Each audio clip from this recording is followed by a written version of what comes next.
One night, I couldn't sleep properly. Many thoughts were running wild through my mind. Whenever I couldn't sleep, I used to ask my grandfather to tell me a story in my childhood. We used to sleep on the rooftop during the summer season. I would either fall asleep listening to my grandfather's narration or as I stare at the starry sky while the cool breeze dragged me to a blissful sleep.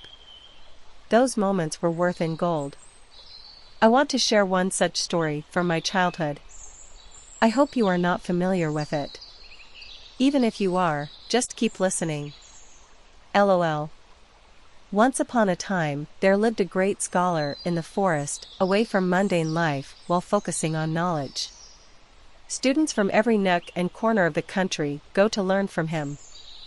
In those days, students who wanted tutelage from a particular master would have to renounce their state and status, go to the guru's ashram and live a life equal to every other student during their stay. Once they graduate, they can return to their previous lifestyle. On a pleasant day, a cute little pup found its way to the ashram from the forest. It quenched its thirst near a puddle and ate the food offered by the students. It was a common practice for the students to feed them, as they would often have visitors from the wild. Once the pup was satiated, it started playing near the premises of the class. It grabbed the attention of the students with its cute antics.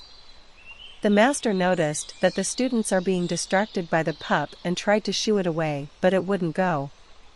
He then told one of the students to leash the pup to a tree outside the class. Without the pup snatching their attention, the students were able to concentrate on the class. As the day went on, he fed the little creature and tried to release it back into the forest. But it stuck with him. Left with no choice, he kept the pup. The next day, as the class is going on, the pup came by again. So the teacher leashed it to the same tree. Day after day the same thing repeated, and it became a routine. Few more pupils joined with the other students in their quest for gaining knowledge. Every day before the class, the students see their master tying up the dog to the same tree. Some of the curious students even asked if there is a specific reason behind it. Because the reason is pretty obvious, the master told them to find out the reason through observation, as an exercise. The students couldn't figure it out, but didn't want to ask for clarification, as some were afraid that the master might deem them unworthy to teach. Others had their reservations. The issue went under the rug without a proper explanation and was left to speculation. As time flew by, students who graduated left the ashram, and new students filled their places. But the routine of tying up the dog continued. In fact, the master never started a class without feeding the dog and leashing it to the tree. Years passed and the teacher grew older. He wanted to live the rest of his life as a wandering pilgrim. So, he left the ashram in the capable hands of his best disciple. The dog followed its master. Without a farewell, they both disappeared like they never existed. It is the first day of the new master. He, who was under the wing of his teacher, learned every bit of knowledge until he is as good as his teacher, started his lecture. But he felt something was lacking to how his teacher taught the class. He found that the source of lacking ambience is that the dog wasn't leashed to the tree. He didn't know that the dog went along with the master. He told the students to find the dog and tie it to the tree. The students searched everywhere and reported to the teacher that it is nowhere to be found. He thought for a bit and told the students to find some dog and tie it to the tree. The students were puzzled but found a dog and tied it to the tree, after which the new master started his class.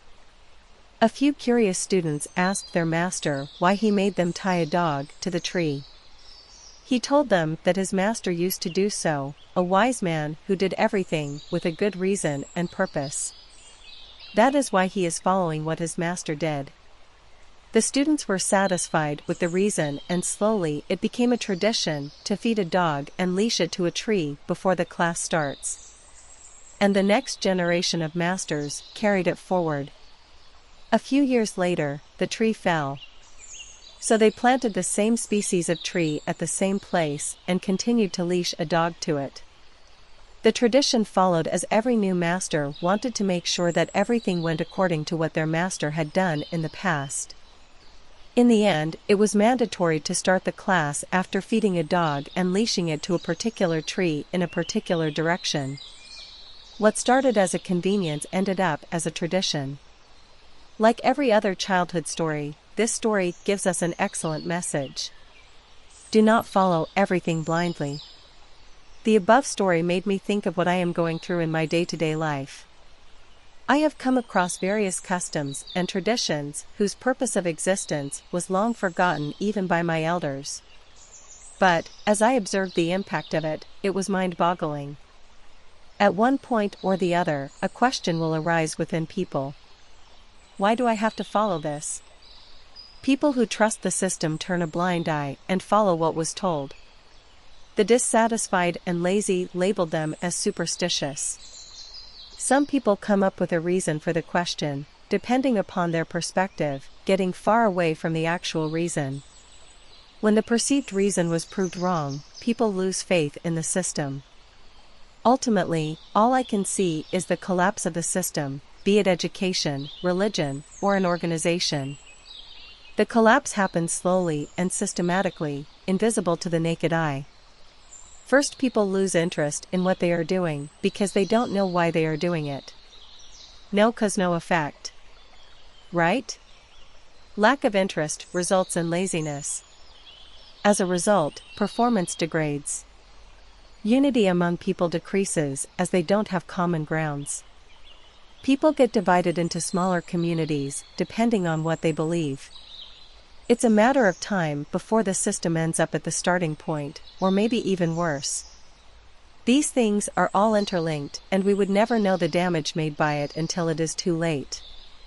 Thinking to this point, I felt like I have been judging a book by its cover, a horse running with blinders. I, who take pride in my perspective, felt ashamed of my ignorance. I felt that it would be very satisfying to do something after knowing the purpose behind it. Moreover, I can skip unnecessary things, like leashing the dog to a tree. Of course, it takes lots of time and effort to find out the right answer to our question. But, it is the price I have to pay to find the truth.